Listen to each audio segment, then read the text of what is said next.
real soon. Wait, what day is it? It'll be Tuesday of next week. Isn't that the 22nd? Sounds good to me. I think I don't know so. what date it is. It's just next Okay. Tuesday. Why? I have to take a test for my birthday. Oh, really? Cry. Well, you know. Welcome to Can life. I just not take it? I mean, that's always an option. Oh. It's just not the best one for Yeah, your grades. just have. All right, so class 4.4, let's take a look. It says scatter plots and lines of fit. Number 1 is going to be pretty straightforward. Number 2 is going to be pretty straightforward. And number 3 is going to be pretty straightforward as well. But the only thing is that to write our line of best fit, it's going to take a little bit of work. Okay, so just a heads up. The first 2 are done pretty quickly, but the third objective, use lines of best fit to model data, we're going to have to do a little bit of work on that. So notice we've got a scatter plot here. It says that scatter plot should show a relationship between 2 data sets. So in our example, we've got sugar and we've got calories. And it says that the data is titled smoothies. And when you plot the data, you can see relationships between the 2 sets of data. You guys with me on that?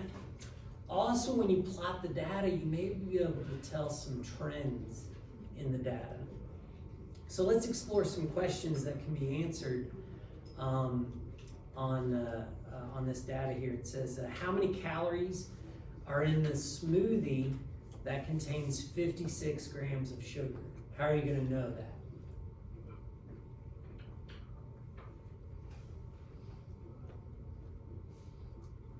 How are you going to find out the number of calories in the smoothie that has 56 grams of sugar? Do you have to calculate anything, or can you just look at the data? You can look at the data. Let's go to 56 is going to be right there. And the only smoothie at 56 grams of sugar has how many calories? 270.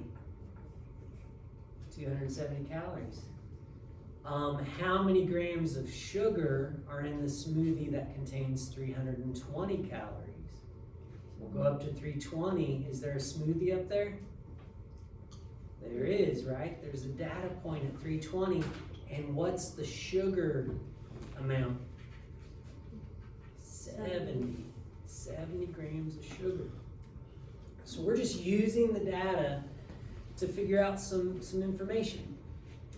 And then, so that's basically interpreting the scatter plot. And then it says, what tends to happen to the number of calories as the number of grams of sugar increases? It also increases. Yeah, it also increases. Now notice it's not perfect, right? See how like this one right here is kind of a bit of an outlier, isn't it? It only has 54 grams of sugar, but its calories are 290, so it's kind of overperforming a little bit.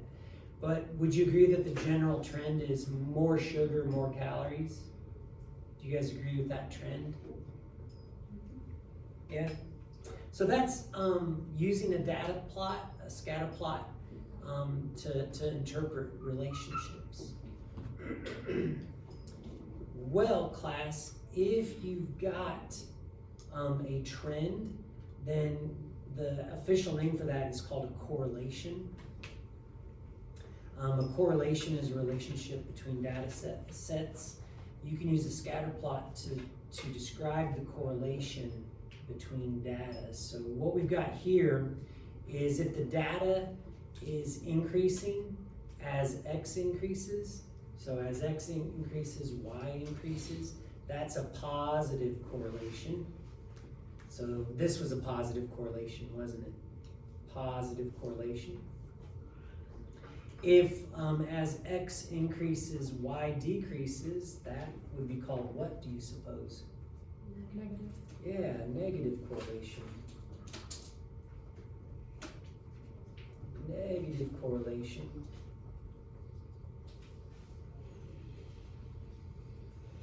And finally, if you've got data that's kind of all over the place and you're not really sure what the correlation would be, what you would say is relatively no correlation. Now, I'm not being indecisive. The reason I say relatively no correlation is because it could be that this data has a correlation. It's just that this window of data did not show it. So don't write this down, don't make these points, but I just want to show you what I mean. Maybe they get some more data and they find out that there's points over here. And they find out that there's points over here. Then suddenly this data actually has what kind of correlation? A negative correlation. So, but relative to this window right here, in that window there's no correlation, but there could be a correlation, you just don't see it yet. Before you flip the page over, do you guys have a straight edge out? If you would get a straight edge out, most of you should have a straight edge of some sort. An ID, a Lowe's card with 75 cents on it. Maybe a gift card. You know, do you have a gift card? Maybe that you got for your birthday. Maybe, Katie? Is that what you get? No. Oh, no, it's it. What are those called? SD card. SD card. SD card, yeah, nice. Does anybody, I don't believe you, but does anybody not have a straight edge? So I don't believe you, I bet you got one somewhere in this modern life that we live. There's usually a straight edge hiding in your wallet somewhere. Does anybody else need a straight edge? There's usually a straight edge available.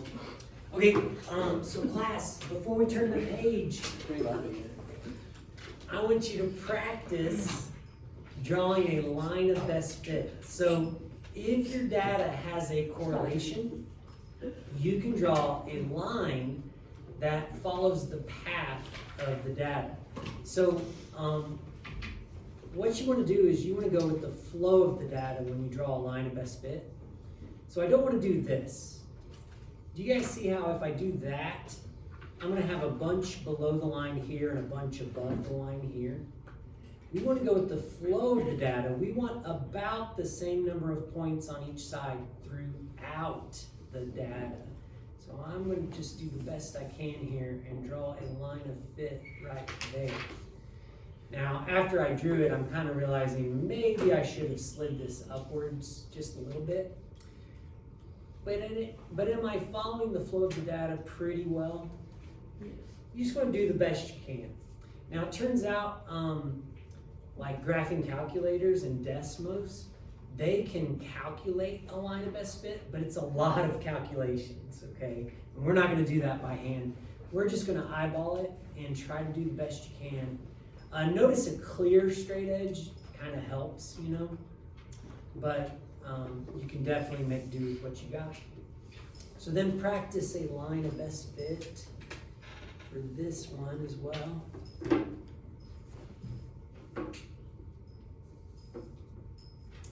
And yeah, it should go with the flow of the data. Go with the flow of the data. So I'm just going to check your line of best fit real quick.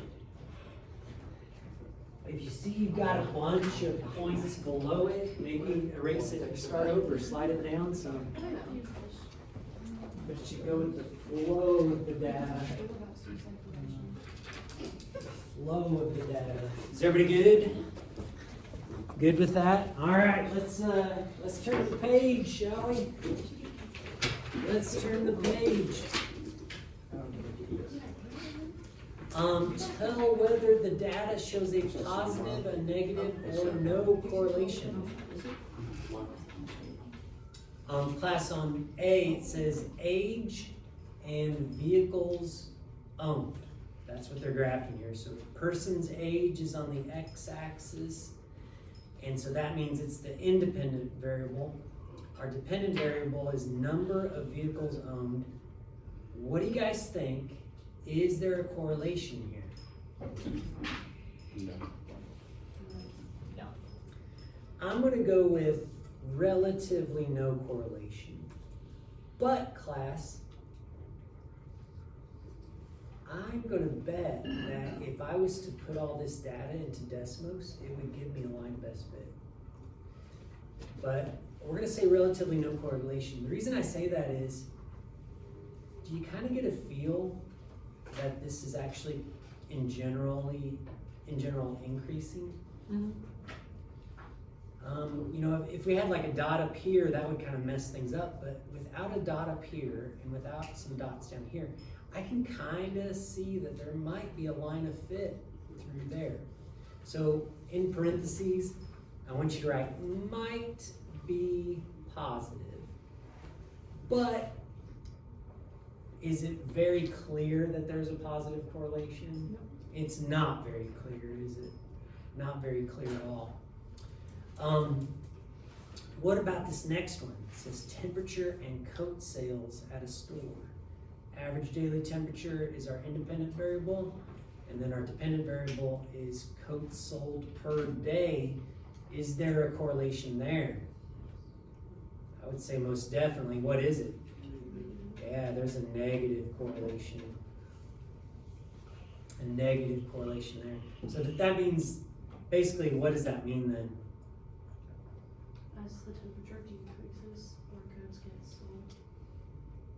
As the temperature decreases, more coats get sold. Another way to say it is, as the temperature increases, fewer coats are being sold. Yep, that says the same thing, yeah. And then class, just for practice, draw a line of fit for that data. Oh, some people like to just connect endpoint to endpoint. And I'll be honest with you, sometimes that works out pretty good, but I try not to think about that when I draw my line of best fit. I try to just go with the flow, go with the flow of the data as best I can. Okay, this is our last objective, use lines of best fit to model data. So our last objective, this is where it's got the most work, okay? So what we've got is, it says a line of fit is a line drawn on a scatter plot that is close to most of the data. So we already talked about that. But now what we're gonna do is we're gonna graph this, and it's sales in millions of dollars of DVDs. And then this is number of weeks since their release. So this is a bit of dated information because now things are streaming, right? It's not just DVD sales. You've also got streaming revenue. But using this data, it says write an equation that models the DVD sales as a function of the number of weeks. So what they're telling you is weeks is going to be X and DVD sales is going to be Y. And we want to write an equation for that. Well, before we can write an equation, we got to make a scatter plot. So on our graph, write DVD sales. Across the bottom, write weeks. Across for the y-axis, what should we write? Sales. And maybe let's specify that it's millions, right? It's millions of dollars. And we do have some decisions to make.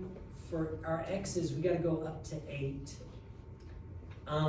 Last hour, I decided to go by every 2 was 1, and I overshot the end a little bit. So let's just go by ones. 1, 2, 3, 4, 5, 6, 7, 8.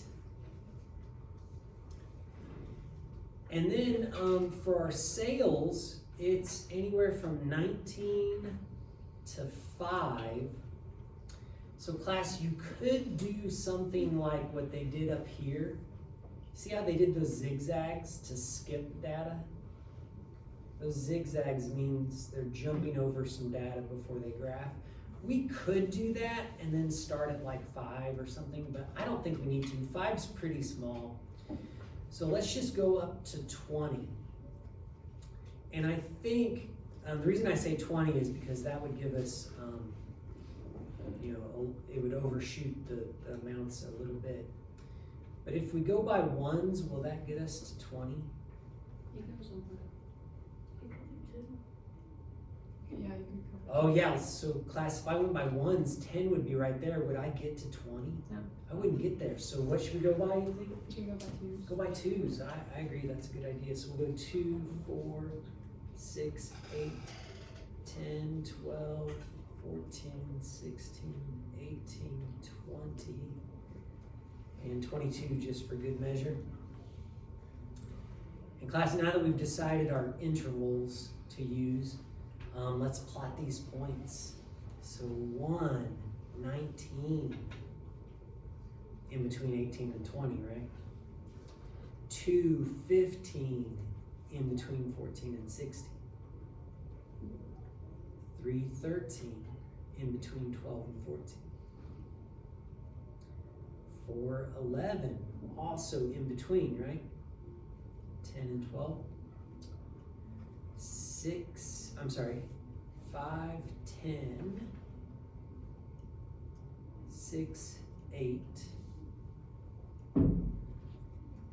7, 7, and 8, 5. Double check, make sure that we agree with our plots. Make sure we're good. Now class, would you say that there's a correlation here? Yeah, I would say there's a negative correlation, right? If there's a correlation, we should be able to draw a line of fit. Now class, I actually think this is an exponential model. And what I mean by that is, I don't think DVD sales will ever be negative. I don't think that's possible. So I think this graph is actually gonna curve and get flatter and flatter as we go. But we haven't learned about that yet. So what we're gonna do is we're gonna do a linear relationship, and we're gonna try to go with the flow of the data as best we can.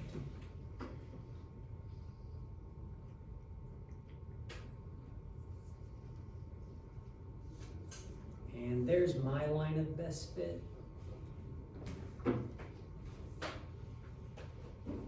But honestly, maybe I could have drawn it a little better. See how I got a bunch of these on one side? I probably could have changed my slope a little bit to be more accurate. Okay, so class, once you've got your line of best fit, I want you to get 2 points. I want you to use 2 points on the line to write an equation. And that's why this takes the most time, is because we had to graph all those points, and now we gotta write an equation using 2 points that are on our line. So class, I'm noticing at the end here, I've got it hitting the grid nicely at 9, 2. And here's what you're gonna do. You're gonna get 2 points that are far apart. 9, 2, I'm definitely gonna use because it's far away, it's on one end. And now I wanna find a coordinate that's closer to the beginning. You wanna get points that are far apart. Points far apart. Getting points that are far apart will get you a more accurate line of best fit equation. And normally I would use where it hits the grid nicely, but do you guys see how I hit that coordinate perfectly right there? What was that coordinate? On mine it was 119, so I'm gonna go ahead and use that. Normally I would look for grid marks, but because it hit that perfectly, I'm gonna go ahead and use that. So does everybody have 2 points that are far apart? Do they need to match mine? No. Not at all, right? Not at all. It doesn't need to match mine. But you just want to get 2 points that are far apart. If you want to cheat and use mine, you can, just to know that you're doing it right. But in reality, all of our lines of best fit will be different, won't they?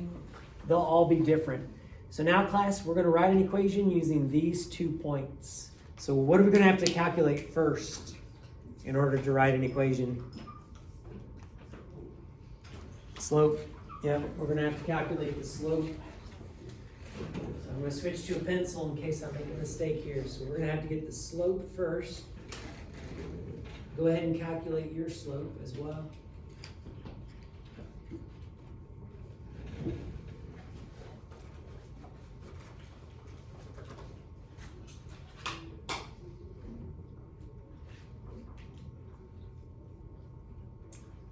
And class, on these, I'm going to go ahead and get decimal answers.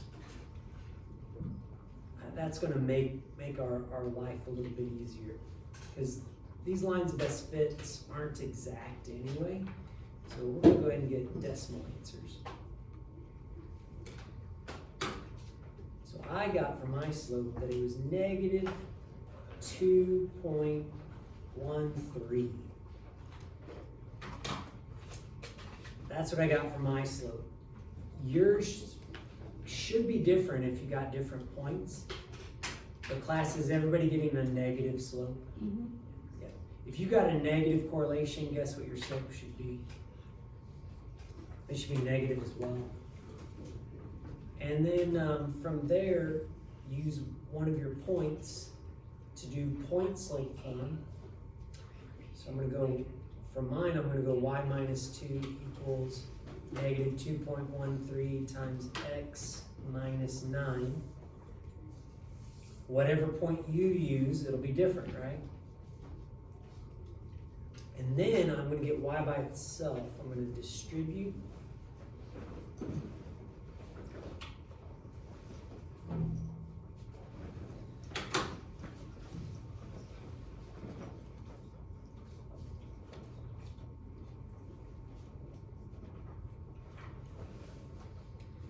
Add the 2 over. And I got my equation to be negative 2.13x plus 21.17. And then, class, what you do is, how you check to see that your equation is right is check your y-intercept and make sure that it makes sense in your graph. So 21.17 totally makes sense for this line right here. And that's my equation. Now, class, once you got your equation, they want you to, hold on just a second. Mr. Atkins speaking. Let's see. Isaiah 4.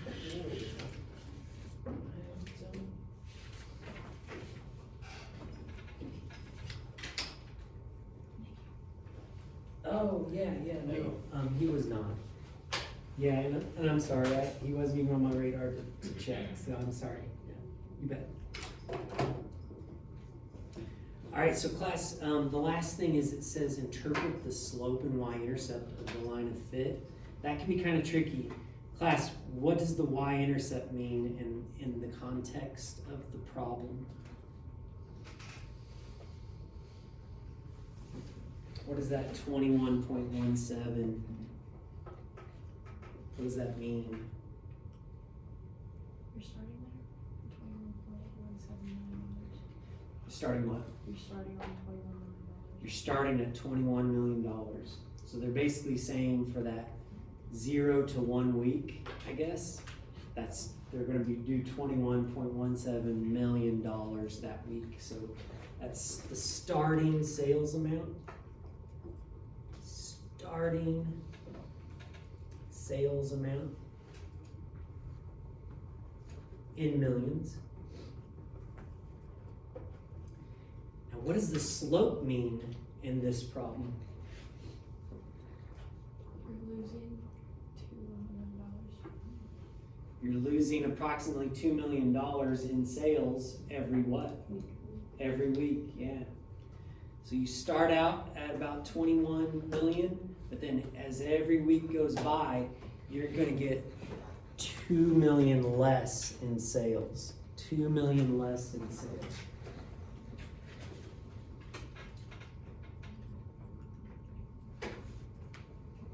Millions less per week. Does that kind of make sense to everybody? All right, so